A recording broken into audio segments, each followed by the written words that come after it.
Hello, first grade. Today I'm going to read another book for you guys. And this story, I don't have a writing prompt for you today, but I just want you to listen and enjoy. You can talk about it with your parents or your brothers and sisters at home. So just listen and enjoy.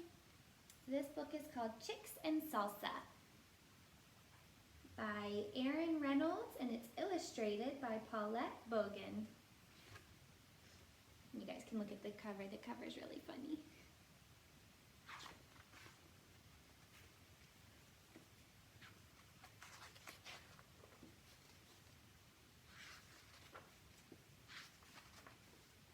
Okay. There were grumblings in the hen house of the nuthatcher farm. The chickens were tired of chicken feed. So chicken feed is the food that chickens eat. It's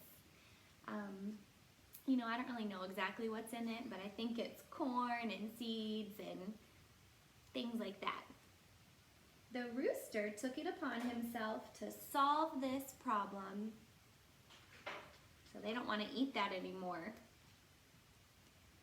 Mrs. Nuthatcher, the farmer's wife, had started watching cooking shows in the afternoons. The rooster was perched on a fence post outside the farmhouse window when he discovered the solution to his problem. So he discovered the answer. Mr. Baker also really likes to watch cooking shows. Led by the rooster, the chickens crept into the garden where they took tomatoes and uprooted onions.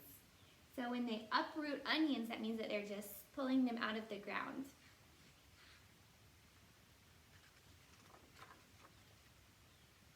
That night, the chickens ate chips and salsa, though nobody was quite certain where the chickens got the chips. The tasty tang of tomatoes and onions hung over the barnyard, and the rooster said, "Olé!" This is a silly story. Very soon, there were mumblings at the duck pond of Nuthatcher Farm. Inspired by the chickens, the ducks decided they were tired of fish. With the rooster's encouragement, the ducks dipped into the garden where they selected cilantro and gathered garlic.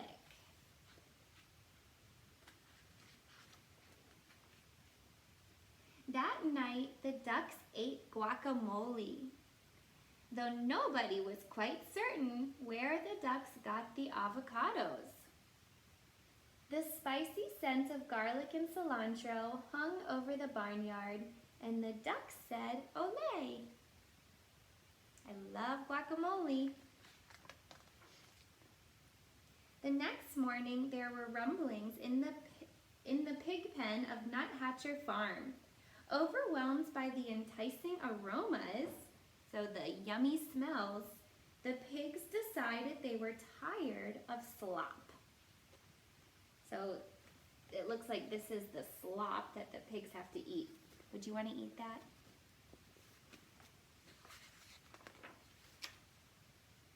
While the roosters distracted Farmer Nuthatcher, the pigs plodded into the garden where they borrowed beans and chopped chilies.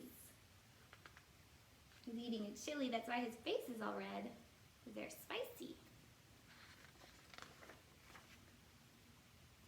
That night, the pigs ate nachos, though nobody was quite certain where the pigs got the nacho cheese sauce. The delightful deliciousness of cheese and chilies hung over the barnyard, and the pig said, "Olé!" As everyone knows, when a passion for Southwestern cuisine takes hold of farm animals, and so many sumptuous, spicy, savory scents collide in the barnyard air, it can only lead to one thing.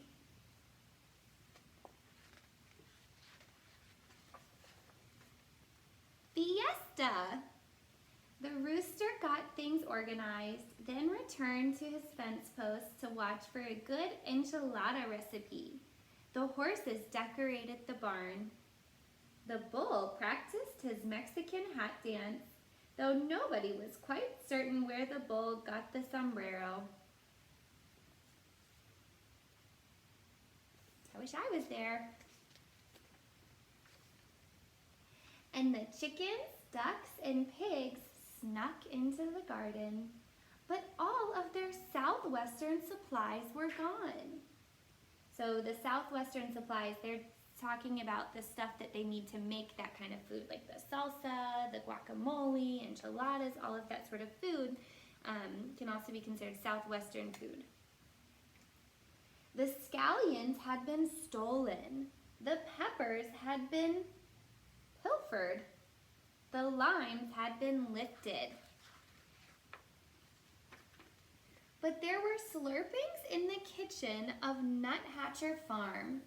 Stirred by the succulent smells in the barnyard, Mrs. Nuthatcher had decided to make tamales for the county fair. A saucy sweetness hung over the farmhouse kitchen, and Mrs. Nuthatcher said, "Olé!" Disappointed, the animals canceled the fiesta. That evening, the chickens ate their chicken feed, the ducks ate their fish, and the pigs ate their slop.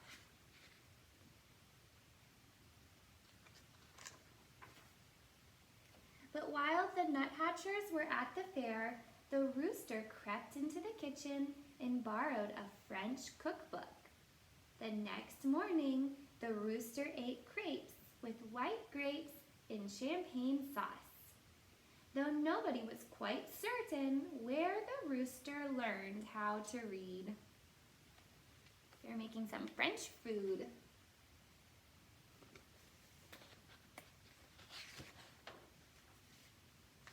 A satisfied smile stretched over the rooster's beak, and the rooster said, "Ooh la la!"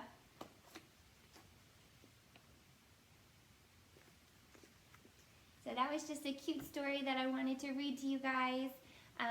Make sure you're working in your packet. Do all of your work for today. Call me if you have any questions or need any help with anything. I hope you all have such a wonderful day, and I miss you so much.